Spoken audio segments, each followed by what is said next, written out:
అందరికీ ప్రభు పేరిట వందనాలండి. మరి ఆదివారం రోజున మనం అందరం కూడా ఈ విధంగా కలుసుకునే అవకాశం దయచేసిన ప్రభువుకు వందనాలు. కూడేసిన ప్రతి బిడ్డకు వందనాలు. ఆన్లైన్లో చూసిన ప్రతి బిడ్డకు వందనాలండి. మరి ఆదివారం రోజున మనం మార్కు సువార్త 3వ అధ్యాయం చూసుకుంటే 3వ అధ్యాయము మనము 3వ అధ్యాయం 13వ వచనం నుంచి 19 వరకు రోజు నేర్చుకుంటాము. మరి దేవుడు వాక్యం ద్వారా మనతో ఏం మాట్లాడదలుచుకున్నారు, మన మనసుల్ని సిద్ధపాటు చేసుకుని మరి ముందుకు నడుద్దామండి. ముందు చిన్న పాట పాడుకుని మొదలు పెట్టుకుందాం. దానికన్నా ముందు ఒక చిన్న ప్రార్థన చేసుకుందాం. పరలోక మొత్తానికి ఘనమైన మన లెక్కలేని వందనా స్తుతులు స్తోత్రాలైనా ప్రభా నాయన, మరి ఆదివారం రోజున నేను ఈ విధంగా కలుసుకునే అవకాశం దయచేసి మీకే వందనాలు తండ్రి. ప్రభా నేను యేసయ్య మీకే స్తుతులు స్తోత్రాలు తండ్రి. మహోన్నతుడా సర్వాధికారి నాయన తండ్రి, ఆది నుంచి అంతవరకు నాయన మీరే తోడుండి సహాయం తెచ్చేయండి నాయన తండ్రి. ప్రభా నాయన మీ దీనదాసుని ఈ విధంగా వాడుకుంటున్నందుకు మీకు వందనాలు తండ్రి. ప్రభా నాయన తండ్రి ప్రభా మరి అదేవిధంగా నేను వాక్యం చెప్పుచుండగా నాతో మీరు మాట్లాడండి. వింటున్న ప్రతి ఒక్క బిడ్డకి నాయన తండ్రి ప్రభా మీ ఆదరణ మీ కృపను అనుగ్రహించమని కోరుకుంటూ నాయన ఆదరించి అంతవరకు నాయన మీకే మహిమ ఘనత చెల్లించుకుంటూ చిన్ని ప్రార్థన నజరేయుడైన యేసు నామమున నడిపెట్టుకున్నాం తండ్రి, ఆమేన్. మన అందరికీ తెలిసిన పాట అండి, యెహోవా నా బలమా. యెహోవా నా బలమా, యథార్థమైనది నీ మార్గం, పరిపూర్ణమైనది నీ మార్గం. యెహోవా నా శత్రువులు నన్ను చుట్టినను, నరకపు పాశములరికట్టినను. నా శత్రువులు నన్ను చుట్టినను, నరకపు పాశములరికట్టినను. వరదవలే భక్తిహీనులు పొర్లి, వరదవలే భక్తిహీనులు పొర్లి, విడువక నన్ను ఎడబాయని దేవా, విడువక నన్ను ఎడబాయని దేవా. యెహోవా నా బలమా, యథార్థమైనది నీ మార్గం, పరిపూర్ణమైనది నీ మార్గం. యెహోవా నా శత్రువులు నన్ను చుట్టినను, నరకపు పాశములరికట్టినను. నా శత్రువులు నన్ను చుట్టినను, నరకపు పాశములరికట్టినను. వరదవలే భక్తిహీనులు పొర్లి, వరదవలే భక్తిహీనులు పొర్లి, విడువక నన్ను ఎడబాయని దేవా, విడువక నన్ను ఎడబాయని దేవా. యెహోవా నా బలమా, యథార్థమైనది నీ మార్గం, పరిపూర్ణమైనది నీ మార్గం. యెహోవా నా దీపమును వెలిగించువాడు, నా చీకటిని వెలుగుగా చేయు. నా దీపమును వెలిగించువాడు, నా చీకటిని వెలుగుగా చేయు. జలరాశుల నుండి బలమైన జలరాశుల నుండి బలమైన చేతితో వెలుపల చేర్చిన బలమైనది, లోపల చేర్చిన బలమైన దేవు. యెహోవా నా బలమా, యథార్థమైనది నీ మార్గం, పరిపూర్ణమైనది నీ మార్గం. యెహోవా. హల్లెలూయా. Thank you lord Jesus. హల్లెలూయా. మరి ఇప్పుడు చిన్న వాక్యం మనం ధ్యానం చేసుకుందామండి.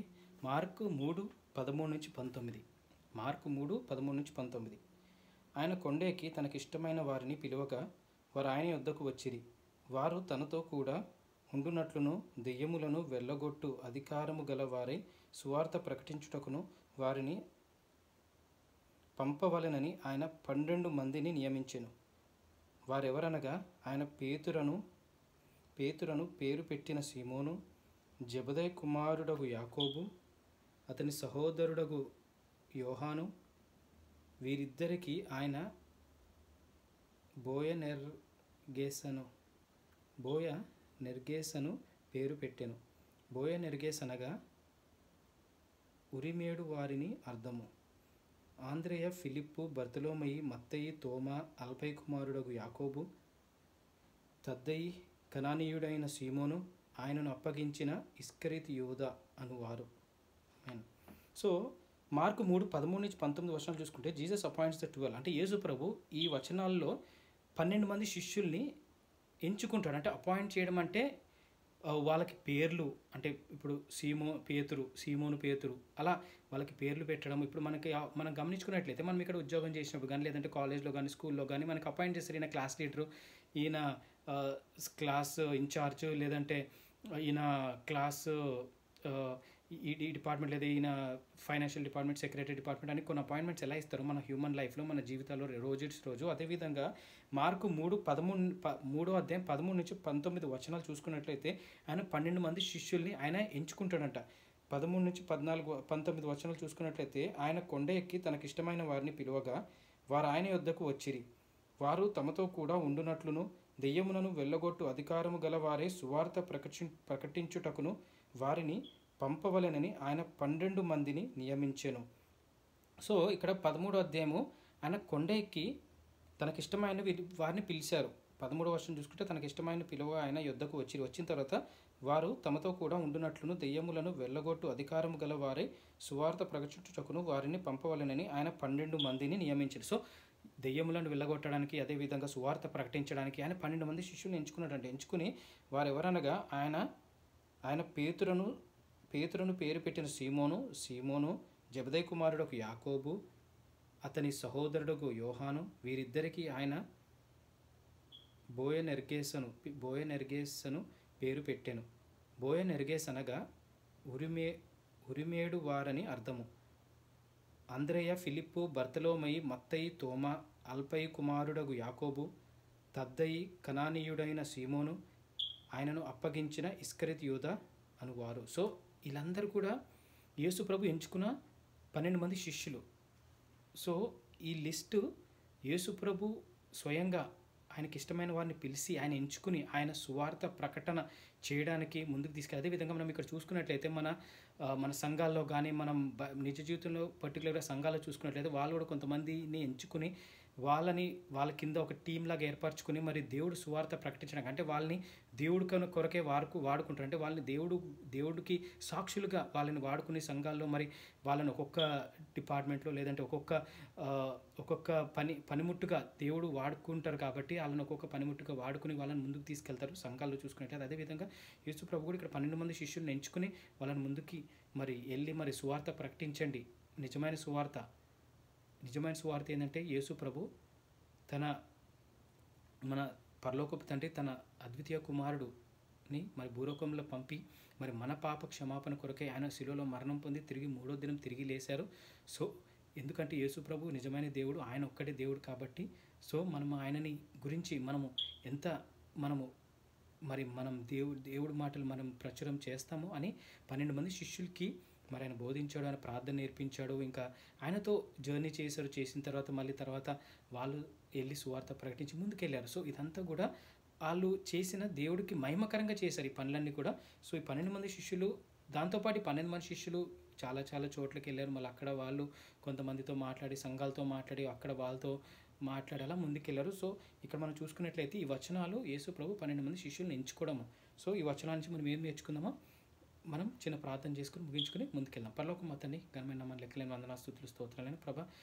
మార్కు 3:13-19 నేర్చుకున్నాం తండ్రి. వచనాల నుంచి ఏం నేర్చుకోవాలి మీరే మాకు సహాయం తెచ్చి ప్రార్థన చేస్తున్నాను నాయన తండ్రి ప్రభా. నాయన తండ్రి వచనాలు నాయన తండ్రి ప్రభా, నాయన మీ అద్వితీయ కుమారుడు నాయన తండ్రి ప్రభా, నాయన తండ్రి మరి ఆ విధంగా నాయన నడిపినందుకు మీకు వందనాలు తండ్రి ప్రభా. నాయన తండ్రి మీరు ఏ విధంగా అయితే 12 మంది శిష్యులు ఎంచుకున్నారో ఆ విషయానికి మీకే వందనాలు తండ్రి. మరి వచనాల నుంచి మనం మేమేం నేర్చుకోవాలి మీరే మాకు సహాయం తెచ్చండి. మమ్మల్ని కూడా మీరు మీ పనిముట్లుగా వాడుకుంటున్నారు, మీ సువార్త వ్యాపింప చేసుకుంటున్నారు. మీకు వందనాలు తండ్రి ప్రభా. 12 మంది శిష్యులు ఏ విధంగా అయితే మీరు వాడుకున్నారు ఆ విషయానికి మీకే వందనాలు తండ్రి ప్రభా. వాళ్ళు మీ సువార్త ప్రకటించి ముందుకు వెళ్ళారు తండ్రి. ఆ విషయానికి మీకే ఉంది. వచనాల నుంచి మేము నేర్చుకోవాలి, మేము సహాయం తెచ్చమని ఈ వారమంతా కూడా మీ సన్నిధిలో గడిపే అవకాశం దయచేసిన మీకే వందనాలు తెలుపుకుంటూ ఈ వచనాలైన ప్రతి ఒక్క బిడ్డకి మీ మెండైన దీవెనలు దయచేస్తున్న మీకే వందనాలు తండ్రి ప్రభా. ఇక్కడ ఉన్న వాళ్ళకి వింటున్న ప్రతి ఒక్క బిడ్డకి నాయన మీ కాపుదల, మీ కృపను అనుగ్రహించడం కోరుకుంటూ నాయన తండ్రి ప్రభా. ఈ వచనాల నుంచి నాయన వాళ్ళు కూడా ఎంతో కొంత సువార్త మీ గురించి ప్రకటన చేసే నాయన పనిముట్లుగా వాడుకుంటున్నందుకు మీకే వందనాలు, మీకే కృప, మీకే మహిమగంతా చెల్లించుకుంటూ చిన్ని ప్రార్థన నజరేయుడైన యేసు నామమున వేడుకుంటున్నాం తండ్రి. ఆమేన్. అందరికీ shalom, have great day. Thank you.